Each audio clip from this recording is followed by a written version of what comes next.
Gender issues have been in the EU's bloodstream since the very beginning, when the Treaty of Rome included equal pay as an objective of the new European Economic Community.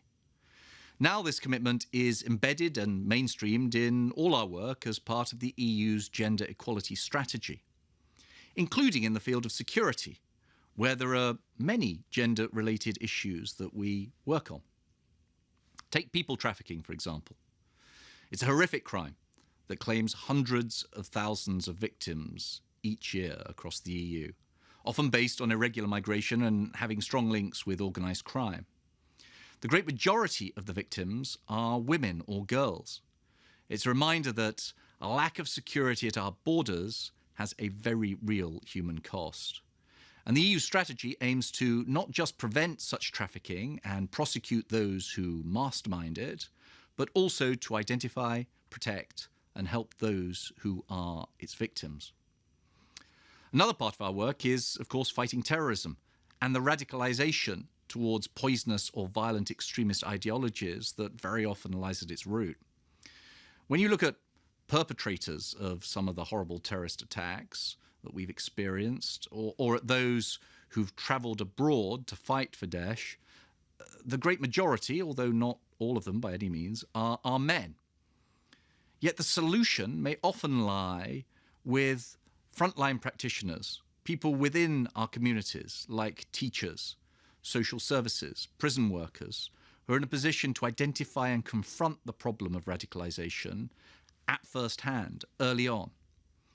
Women in particular can be real agents of change within our communities on these issues.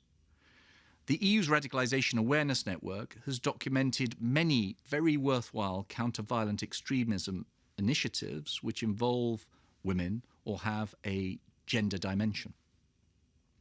Many of the new threats we face are online cyber threats. Yet Europe faces a cyber skills gap, a shortage of some 350,000 workers, we estimate. Many women and girls are put off following this kind of career path, though there are huge opportunities. This is going to be one of the key skills of the future. Again, there are many initiatives to encourage more women and men to get involved, to work on cyber skills, which is going to be a key contributor to our future cyber security.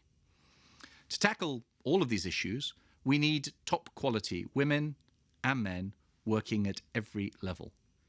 The EU Law Enforcement Agency, Europol, has also taken up the cause of the gender gap for those working in law enforcement. There is still much work to be done, but progress has been made. And I'm pleased to say, as one example, that the European Parliament's new Terrorism Committee is not just 50% female membership, but it has an absolutely excellent chair in Natalie Griesbeck.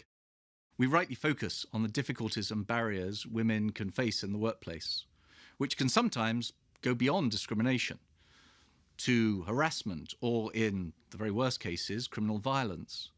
It remains important both to draw attention to these problems, but also continue the struggle for gender equality and celebrate the positive achievements of women political leaders. It's not just the responsibility of women to do this. I'm delighted to play my small part. I greatly support and encourage movements like Women Political Leaders that champion and support women in leadership roles. And I wish you all the best for this, your annual summit.